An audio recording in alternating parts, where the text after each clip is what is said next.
ગયા લેક્ચરમાં આપણે સપુષ્પ વનસ્પતિઓમાં લિંગી પ્રજનનમાં પુંકેસરની સમગ્ર રચના જોઈ ગયેલા. તો હવે આપણે સ્ત્રી કેસરની સમગ્ર રચના જોવાની છે. તો તમને અહીંયા સૌથી પહેલા શબ્દ આપ્યો છે જાયાંગ. હવે જાયાંગનો મતલબ થાય સ્ત્રી કેસર ચક્ર. સ્ત્રી કેસરની સ્ત્રી કેસર ચક્રની અંદર આ તમને ખબર છે, આ છે બીજાશય. આ બીજાશય એ છે મહાબીજાણુ ધાન્ય, અને એ બીજાશયની અંદર આવે અંડક, અને અંડકની અંદર આવે અંડકોષ. આ અંડકોષ જે છે એ આ અંડકોષ એ છે આપણું માદા જન્યુ. તો આ કઈ રીતે બને છે અંડકોષ તે વાળી રચના આપણે અહીંયા જોવાની છે. તો સૌથી પહેલા તો તમારી બુકમાં જે આપ્યું છે તે એમ છે કે જાયાંગ એટલે કે સ્ત્રી કેસર ચક્ર પુષ્પનું એક પ્રજનન અંગ છે. પુંકેસરની અંદરની તરફ એટલે કે સૌથી અંદરની તરફ આમ અગર પુષ્પમાં જોવા જઈએ તો, બરાબર. હવે જો એક જ સ્ત્રી કેસર હોય એ કેવી રીતે ગણતરી થાય? તો કે આ પુષ્પાવસન પરથી થાય. જો એક જ હોય તો એક સ્ત્રી કેસર, આ એક કરતા વધારે હોય તો બહુસ્ત્રી કેસરી. તો બહુસ્ત્રી કેસરીમાં પણ પાછા ભાગ છે.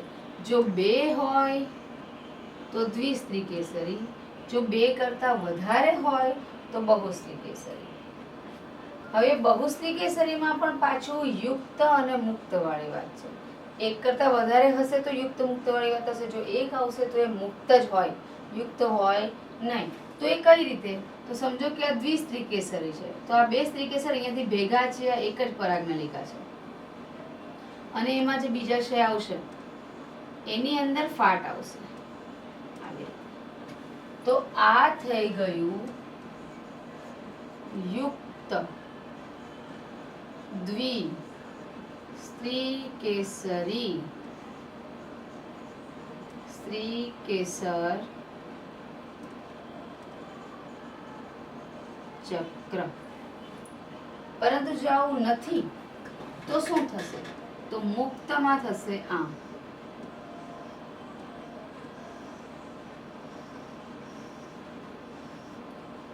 એમાં બીજાશય આવી રીતે અલગ અલગ જોવા મળશે. તો જો આ રીતની રચના હોય સ્ત્રી કેસરની તો એને કહેવાય મુક્ત. આ બે કરતા વધારે છે એટલે મુક્ત બહુ સ્ત્રી કેસરી સ્ત્રી કેસર ચક્ર. આ વસ્તુ ધ્યાનમાં રાખજો. એની પછી તમને જે બધી વસ્તુ આપી છે તો તમને ખબર જ છે કે ભાઈ ઉપરનો ભાગ જે છે તે પરાગાસન. તમારે મને કહેવાનું છે આ વચ્ચેનો ભાગ શું આવશે? ગુડ, પરાગવાહિની. સૌથી નીચે બીજાશય. આમ ત્રણ ભાગનું બનેલું છે. સૌથી ઉપરનો ભાગ જે છે પરાગાસન, તે ફૂલેલો ભાગ છે કે જેના ઉપર પરાગરજ બેસે. જ્યારે પરાગાસન ઉપર પરાગરજ બેસે તે પ્રક્રિયાને પરાગનયનની પ્રક્રિયા કહેવાય. આ તમને ખબર છે, બરાબર છે. જે લાંબો દંડ જેવો ભાગ છે તે છે પરાગ વાહિની, અને સૌથી છેલ્લે તલસ્થ ભાગ જે છે તેને કહેવાશે બીજાશય, કે જે ફળદ્રુપ ભાગ છે, કે જે પુષ્પાસનની નજીક હોય, બરાબર છે. આ વસ્તુ તમને સ્ત્રી કેસરમાં સ્ટાર્ટિંગમાં આપેલી છે. હવે એના પછીની વાત શું છે? તો કે એના પછી આ બીજાશયની દિવાલ સાથે જરાયુ હોય, અને જરાયુ સાથે ત્યાં અંડક જોડાયેલા હોય. આપણે 11મા ધોરણમાં 5મા ચેપ્ટરમાં ખ્યાલ હોય તો જરાયુ વિન્યાસ વિશે ભણી ગયા છીએ. જરાયુ ઉપર અંડકોની ગોઠવણીને આપણે જરાયુ વિન્યાસ કહીએ છીએ. તમને યાદ હોય તો આપણે આ રીતનું જોયેલું હતું રચના. ધારાસ્પર્શી, બરાબર છે. પછી કેન્દ્ર વિસારી, આવી રીતના જોયેલા હતા ને અંડકો. પરિઘવર્તી, બરાબર છે. પછી આપણે ત્રીજું જોયેલું હતું કેન્દ્રસ્થ પ્રદેશમાં મુક્ત કેન્દ્રસ્થ. યાદ અપાવવા માટે આ બધા જરાયુ વિન્યાસના પ્રકારો છે, બરાબર છે. તો હવે આપણે જોવાનું છે બીજાશયની અંદર મહાબીજાણુ ધાનીની રચના, એટલે કે બીજાશય, એની અંદર અંડકની રચના અને એની અંદર અંડકોષની રચના. તો હવે આપણે સૌથી પહેલા અંડકની રચના વિશે સમજશું. અંડકની રચના તો અહીંયા તમે જોશો તો એક આ મોટો દંડ જેવો ભાગ દેખાય છે, એને કહેવાય અંડક દંડ. ઇંગ્લિશમાં એને કહેવાય ફ્યુનિકલ, FUNICLE, ફ્યુનિકલ. આ જે ભાગ છે તે મુખ્ય અંડકનો ભાગ છે. અંડક દંડ કે જે જરાયુ સાથે જોડાયેલો હોય, અંડક દંડ અને અંડકને જોડતો જે ભાગ છે, અહીંયા પોઈન્ટ, આ અંડક છે, અહીંયાથી શરૂ થઈ રહેલું છે આખું, એને કહેવાય બીજ કેન્દ્ર. ઇંગ્લિશમાં એને કહેવાય હિલમ. તમારી જાણ ખાતર હું અહીંયા ઇંગ્લિશ વર્ડ પણ લખી દઉં છું, ઓકે. અને આ છે ફ્યુનિકલ અને આને કહેવાય હિલમ.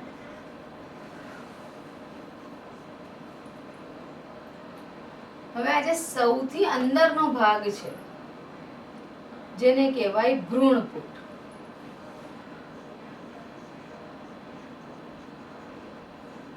અહીંયા મેં ભ્રૂણપુટ શબ્દ લખ્યો છે, એના વિશે સમજવાનું બાકી છે, પણ આને કહેવાય ભ્રૂણપુટ. આ જે વચ્ચેનો ભાગ છે આને કહેવાય પ્રદેહ. અને આ જે તમને દેખાય છે બે રાઉન્ડ, આ એક અને આ બીજું, આ જે છે તે છે અંડકને ઘેરતા આવરણો, એટલે આને કહેવાય અંડક આવરણો. પણ અંદરની તરફનું છે એને કહેવાય અંતઃ અંડક આવરણ, અને બહારની તરફ છે એને કહેવાય બાહ્ય અંડક આવરણ.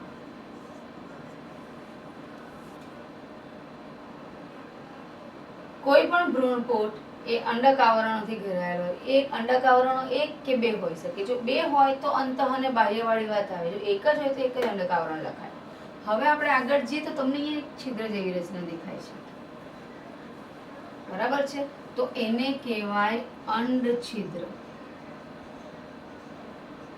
અથવા તો કહેવાય બીજ છિદ્ર. આપણે બીજ છિદ્ર શબ્દ નહીં વાપરશું, આપણે અંડ છિદ્ર જ યાદ રાખશું, કેમ કે મોટે ભાગે એ શબ્દ તમારી બુકમાં આવે છે અને એ શબ્દ એક્ઝામમાં પણ પૂછાય છે. તો ફરીથી હું અહીંયા સમજાવીશ. અંડકની રચનામાં સૌથી પહેલા તો અંડક દંડ હોય છે કે જે અંડક સાથે જોડાયેલો હોય છે. અંડક દંડ અંડક સાથે જ્યાં આગળ જોડાય તે જગ્યાને નામ આપવામાં આવે બીજ કેન્દ્ર. એ અંડકને બે આવરણો ઘેરેલા હોય છે જેને કહેવાય, અંદરના આવરણને કહેવાય અંતઃ અંડક આવરણ, બહારના આવરણને કહેવાય બાહ્ય અંડક આવરણ. વચ્ચે છિદ્ર જેવી રચના છે તેને કહેવાય અંડ છિદ્ર. અને અહીંયા આગળનો જે છેડો છે, બરાબર છે, કે જ્યાં કંઈ નથી, એને કહેવાય બીજાંડ તલ. બીજાંડ તલ, અથવા અહીંયા આને બીજું નામ આપશું બીજાંડ છિદ્ર. બીજ છિદ્ર જગ્યા પર હું લખીશ બીજાંડ છિદ્ર, કેમ કે બીજ છિદ્ર બહુ ઓછી વખત આવે છે. બીજાંડ છિદ્ર કે અંડ છિદ્ર શબ્દ તમને વારંવાર આવે છે. તો આ થઈ મહાબીજાણુ ધાની, એટલે કે અંડકની રચના.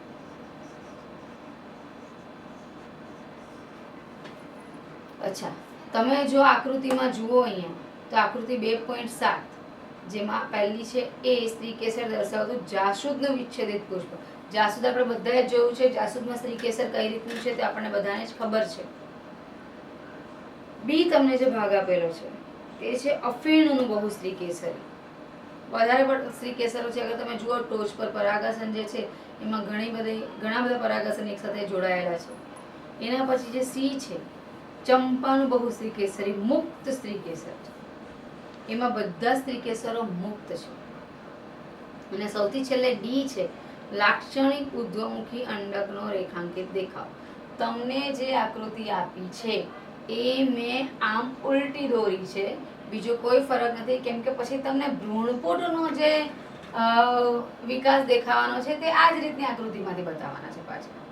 તમારી ટેક્સ્ટબુકમાં ભ્રૂણપુટનો વિકાસ છે તે પછી આ રીતની આકૃતિ, એટલે મેં પહેલેથી એક જ ટાઈપની આકૃતિ દોરી કે જેનાથી તમને આઈડિયા આવે કે હવે ભ્રૂણપુટ કઈ રીતે વિકાસ પામશે. બરાબર છે. તો હવે આપણે ભ્રૂણપુટના વિકાસ પર જઈએ. ભ્રૂણપુટના વિકાસને આપણે મહાબીજાણુ જનન પણ કહી શકીએ છીએ.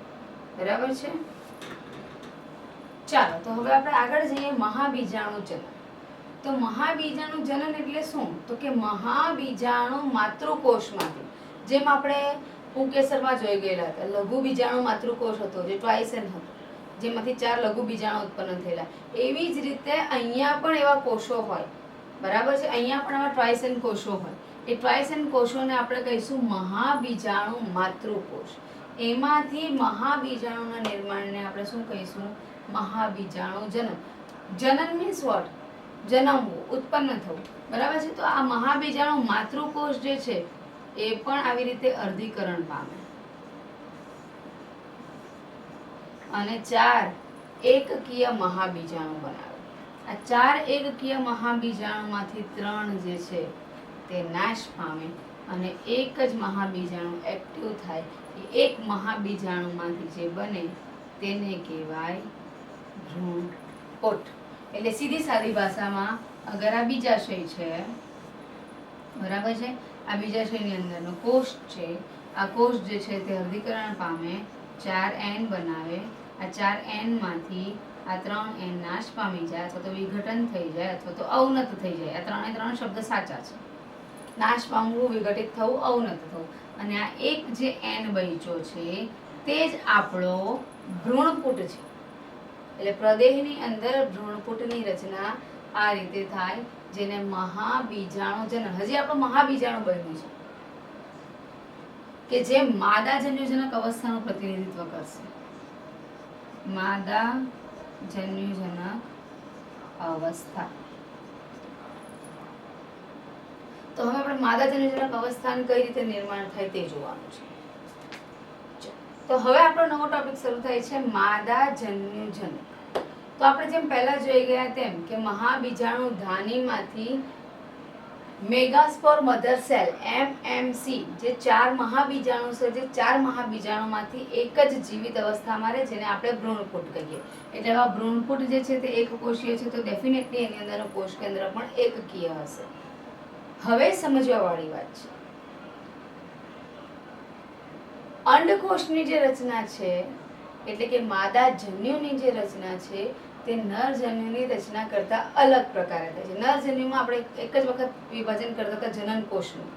બરાબર છે કે પહેલા પરાગરજમાં આપણે NN સમવિભાજન થાય અને એક વાનસ્પતિક કોષ બને અને એક જનન કોષ બને અને જનન કોષનું ફરી પાછું વિભાજન થાય અને 2 નર જન્યુ બને.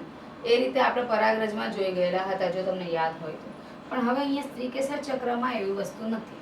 સ્ત્રીકેસર ચક્રમાં એક ભ્રૂણપુટ બન્યું કે જેને મહાબીજાણુ કીધું. એક મહાબીજાણુમાંથી વિકાસ થાય તો તેને મોનોસ્પોરિક બીજાણુ વિકાસ કહેવાય. એવી રીતે 2 ભ્રૂણપુટ રહી જાય તો બાયસ્પોરિક, 3 રહી જાય તો ટ્રાયસ્પોરિક અને 4 રહી જાય તો ટેટ્રાસ્પોરિક વિકાસ કહેવાય. તો હવે અહીંયા શું થાય? આને જ હું મોટું કરીને બતાવું છું તમને. હવે એક કોષ કેન્દ્ર છે, વિભાજન થયું, 2 બન્યા, 2 નું પાછું વિભાજન થયું, 4 બન્યા. આ 4 નું પાછું વિભાજન થશે,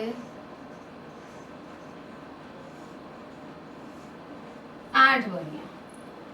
સમજો, સમવિભાજન થાય છે. બરાબર છે. એક વખત વિભાજન થયું, 1 માંથી 2, બીજી વખત વિભાજન થયું, 2 માંથી 4, ત્રીજી વખત વિભાજન થયું, 4 માંથી 8 કોષો બને. સમવિભાજન થાય ત્યારે ડબલ થતા જાય કોષો. હવે આ 8 કોષો જે છે તેમાંના 3 કોષો એ બીજાંડ તલ તરફ ગોઠવાય. એટલે હું આને આ 3 કોષોને અહીંયાથી હટાડી દઈશ અને આ 3 કોષોને હું અહીંયા મૂકી દઈશ. આ બીજાંડ તલ તરફના કોષો છે. એટલે આ કોષોને કહેવાય પ્રતિધ્રુવીય કોષો. પાછા આ નીચેના 3 કે ભાઈ અમે પણ અમારી જગ્યા પર જઈશું, એટલે કે બીજાંડ છિદ્ર તરફની દિશા પર જાય. આ બીજાંડ છિદ્ર છે એ તરફની દિશામાં આ 3 જતા રહે, એટલે હું અહીંયાથી આ 3 ને પણ કેન્સલ કરીશ અને અહીંયા બનાવીશ n n n. પરંતુ આ 3 કોષોમાંથી આજે નીચેના 2 કોષો છે તેને કહેવાય સહાયક કોષો, અને આ એક જે છે તેને કહેવાય અંડકોષ. અને આ અંડકોષ અને સહાયક કોષો બંને ભેગા મળીને જે બનાવે તેને કહેવાય અંડ પ્રસાધન. 2 કોષો કે અમારે ક્યાં જવું, તો એ વચ્ચે જ રહી જાય, અને આ n જે છે એટલે એને કહેવાશે ટ્વાઇસ n, એટલે મધ્યમાં એ દ્વિકીય કોષ કેન્દ્ર બનાવે. આ થઈ ગઈ તમારી ભ્રૂણપુટની રચના. બહુ ધ્યાનથી સમજજો. ભ્રૂણપુટ જે છે, ભ્રૂણપુટ બને કેવી રીતે છે, તો કે મહાબીજાણુ માતૃકોષમાંથી મહાબીજાણુ બને છે, એને ભ્રૂણપુટ કહેવાય. હવે આપણે અત્યારે એક જ ભ્રૂણપુટનો અભ્યાસ કરીએ છીએ. એક ભ્રૂણપુટમાં એની અંદરનું કોષ કેન્દ્ર જે છે તે 3 વાર સમવિભાજન પામે અને 8 કોષીય અવસ્થા બનાવે, જેમાંના 3 કોષો જે છે તે બીજાંડ તલ તરફ ગોઠવાય, જેને પ્રતિધ્રુવીય કોષો કહેવાય. બીજા 3 કોષો જે છે તે બીજાંડ છિદ્ર તરફ ગોઠવાય, તો એમાંના 2 કોષોને સહાયક કોષો કહેવાશે અને એકને અંડકોષ કહેવાશે, અને બંને ભેગા મળીને શું બનાવે, અંડ પ્રસાધન. આજે આપણો અંડકોષ બન્યો તે આપણું માદાજન્ય છે. 2 કોષો વચ્ચે ભેગા મળીને ટ્વાઇસ n દ્વિકીય કોષ કેન્દ્ર બનાવે. આમ ભ્રૂણપુટમાં અગર તમે જોવા જાઓ તો 1 2 3 4 5 6 અને 7 કોષીય, પણ કોષ કેન્દ્રો કેટલા થયા, 1 2 3 4 5 6 અને અહીંયા 2, 8 કોષ કેન્દ્રીય અવસ્થા સર્જાય. આ બહુ મહત્વનું છે. 7 કોષીય અને 8 કોષ કેન્દ્રીય અવસ્થા સર્જાય. એક વસ્તુ ધ્યાન રાખજો કે ભ્રૂણપુટમાં જ્યાં સુધી ફલન થાય ત્યાં સુધી કોઈ પણ હિસાબે 8 કોષ કેન્દ્રની જ રચના જળવાય. 8 થી વધારે કોષ કેન્દ્ર થશે નહીં. બરાબર છે? તો અહીંયા આપણી ભ્રૂણપુટની રચના પણ પતી જાય છે. ચાલો, તો હવે આપણે બહુ મહત્વના ટોપિક બેવડું ફલન પર જઈશું, જે આપણે 11મા ધોરણમાં પણ સંપૂર્ણપણે શીખી ગયેલા હતા, છતાં પણ અહીંયા હું તમને સમજાવી દઉં છું. બેવડું ફલન એટલે શું, તો કે 2 ફલન એક સાથે થાય એને બેવડું ફલન કહેવાય. તો કેવી રીતે, તો હવે એના માટે આપણે પહેલા જવું પડે ક્યાં, તો એના માટે આપણે જવું પડે સ્ત્રી કેસરના પરાગાસન પર પરાગરજને સ્થાપિત થવાની પ્રક્રિયા પર. જેવું સ્ત્રી કેસરના પરાગાસન પર પરાગરજ સ્થાપિત થાય કે જેની અંદર 2 અવસ્થા હોય, એક વાનસ્પતિક કોષ અને એક જનન કોષ, આવું આપણે જોઈ ગયેલા.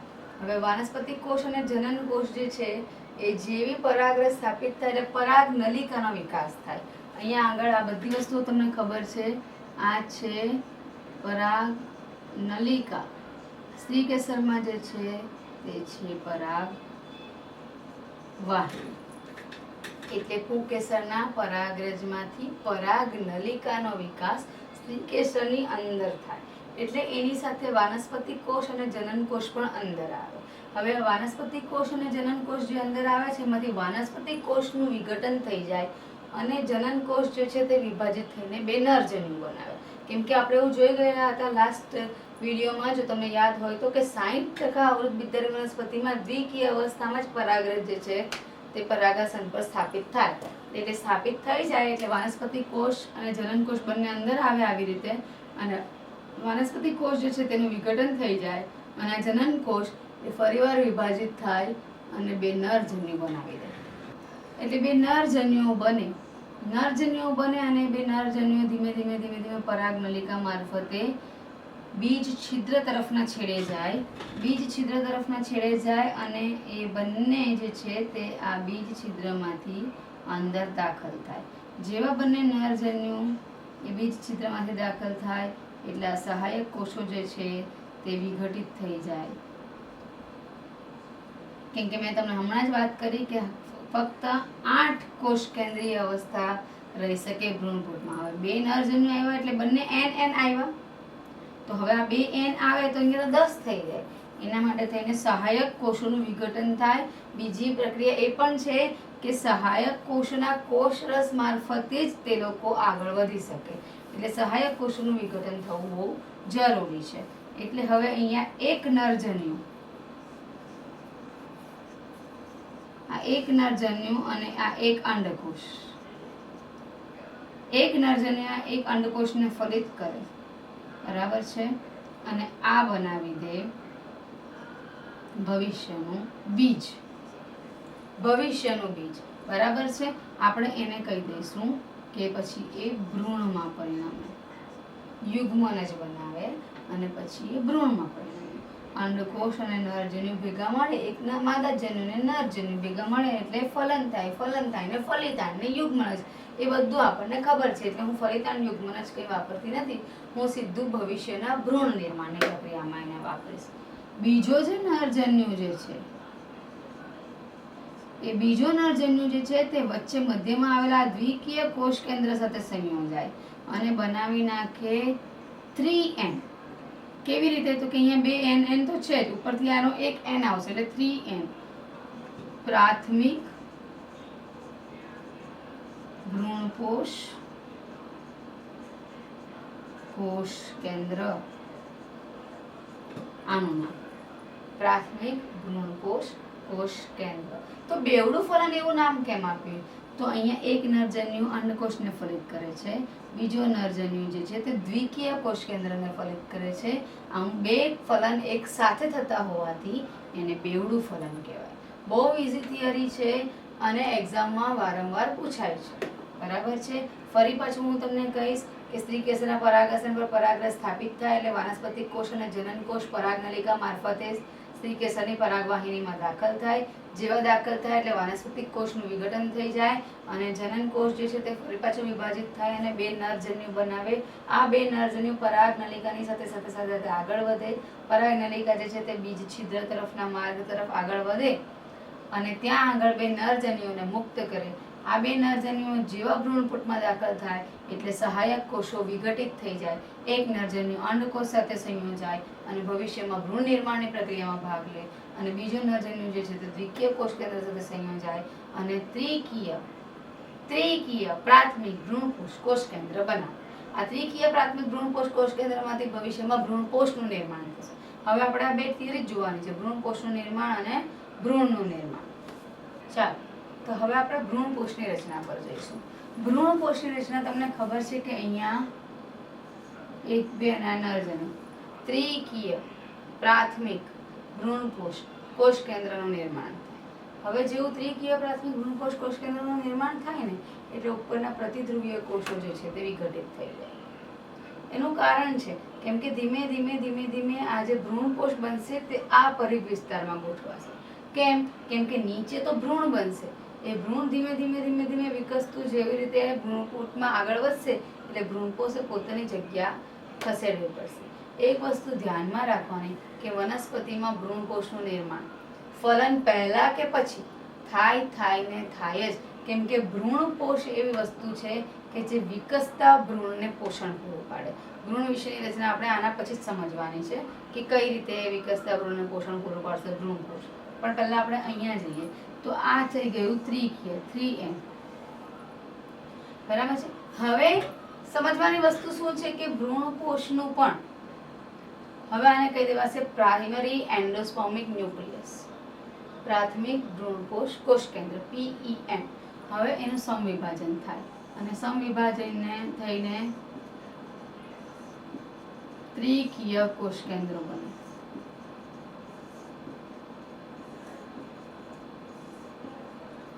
હવે અમે એક સાથે 2 પ્રક્રિયા થાય. એક તો સમવિભાજન થવાની પ્રક્રિયા પણ શરૂ થાય અને સમવિભાજન દ્વારા જે કોષો ઉત્પન્ન થાય તે અહીંયા પરિઘવર્તી વિસ્તારમાં ગોઠવવાની પણ શરૂઆત થઈ જાય.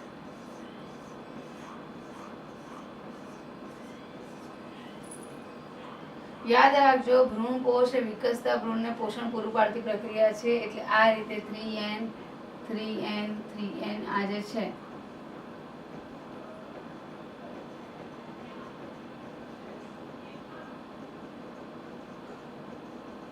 આ કોષો બનતા જઈ અને મધ્યની જગ્યા પર આવી રીતે પરિઘવર્તી ભાગમાં ગોઠવાઈ જાય. સમજાય છે? વધારે બને તો આવી રીતે ગોઠવાય, પણ આ વચ્ચેનો ભાગ એ ખાલી રાખે. આ થઈ ગઈ તમારી ભ્રૂણપોષની રચના. બીજું કંઈ આપ્યું નથી એની અંદર. સ્ત્રીકીય ભ્રૂણપોષ જે છે તે સમવિભાજન પામીને પરિઘવર્તી પ્રદેશમાં ગોઠવાય વિકસતા ભ્રૂણને પોષણ પૂરું પાડતી રચના છે. અગર તમે નારિયેળનું પાણી જે પીવો છો, બરાબર છે, એમાં જે પાણી જે છે તે મુક્ત કેન્દ્રસ્થ ભ્રૂણપોષો છે. મુક્ત કેન્દ્રસ્થ ઇટ મીન્સ કે એ લોકો પરિવર્તિત જગ્યા પર ગોઠવાયેલા નથી, નીચે જ છે, મધ્યમાં છે, જે પ્રવાહી સ્વરૂપે. અને તમે એની જે મલાઈ ખાવ છો, નારિયેળના પાણી પીવો પછી આપણે જે મલાઈ ખાઈએ છીએ, જે પતલી કે થોડી મોટી, એ જે છે તે કોષીય ભ્રૂણપોષ. એ આ બરાબર છે. એટલે જે કોષો સ્વરૂપમાં ગોઠવાઈ જાય ભ્રૂણપોષ, કોષો બનાવે તો તેને કોષીય ભ્રૂણપોષ કહેવાય. અને જો મધ્યમાં હોય આવી રીતે કોષોનો સમૂહ અને કોષ કેન્દ્રો દ્વારા થઈ ગયેલું હોય તો એને કહેવાય કોષ કેન્દ્રીય ભ્રૂણપોષ. ઘણી ખરી વનસ્પતિઓમાં, લગભગ 90% વનસ્પતિઓમાં ભ્રૂણપોષ જે છે તે ભ્રૂણના નિર્માણ દરમિયાન વપરાય જાય. છતાં પણ અમુક વનસ્પતિઓ એવી છે કે જેમાં ભ્રૂણપોષ ચિરલગ્ન રહે. ઉદાહરણ તરીકે મકાઈ, જેમાં ભ્રૂણપોષ ચિરલગ્ન રહે.